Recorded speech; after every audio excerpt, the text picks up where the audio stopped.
salamat sa Panginoon kasi binigyan na tayo ng maayos-ayos na lugar para pupurihan at kakilala.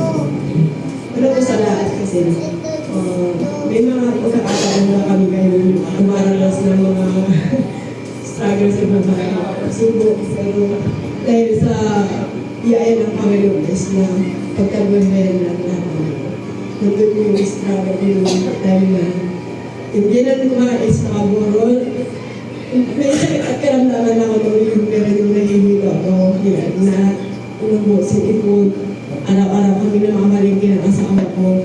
Pero wala kami nagawa kasi kami magtulong yung dalawa para sa gagawin. Kawain yun.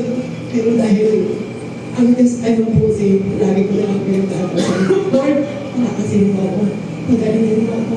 Pagalingin mo ako. Anong sakit na nararamdaman ko ngayon.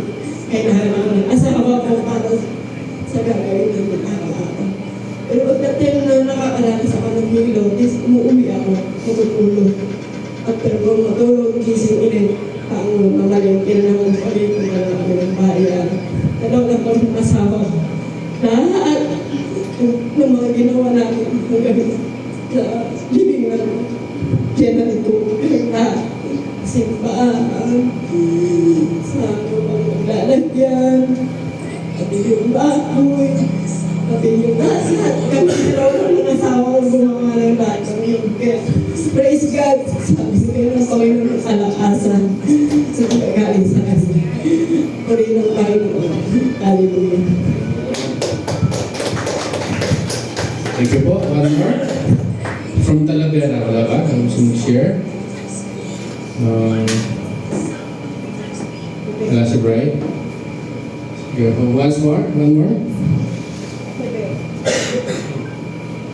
Oh, by the way, we had nag-exam po yung ating dalawang kasama dito and well, of course, sa buhay may nananalo, may natatalo, but the good thing is we will never give up, right? So si Beck po at si Rika took the pro-life licensure exam for financial advisor. Tinapos na konti si Rika but she will retake the exam on November. Let's pray for her. And then si Beck po ay pumasa, he is now a licensed financial advisor. And isang exam na lang, full-fledged to siya. But kung kailangan nyo ng insurance.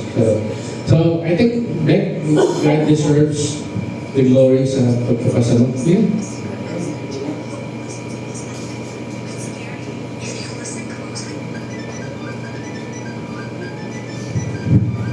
Alam po, hindi ko ano yung sasabihin ko, pero nagpapasalamat po ako at nakapasa po ako at kay Ate Erika po, alam po namin na ginawa po kami. Kaya kahit ang sabi kasi ni Kuya Joel, come what may, so kung ano man yung resulta, maganda lang sa dibdib. Ayun, at marami pong salamat. Alright, let's praise the Lord. Palakpakan natin ang Panginoon sa kanyang kabutihan. So, alright. So, wala nang hahabol? Alright, I think that's it. So again, thank you po for joining us today. And at this point, we are going to listen to the Word of God. Nagdadali po ng ating kapatid na si Pastor Vic Ben. Sir? Amen.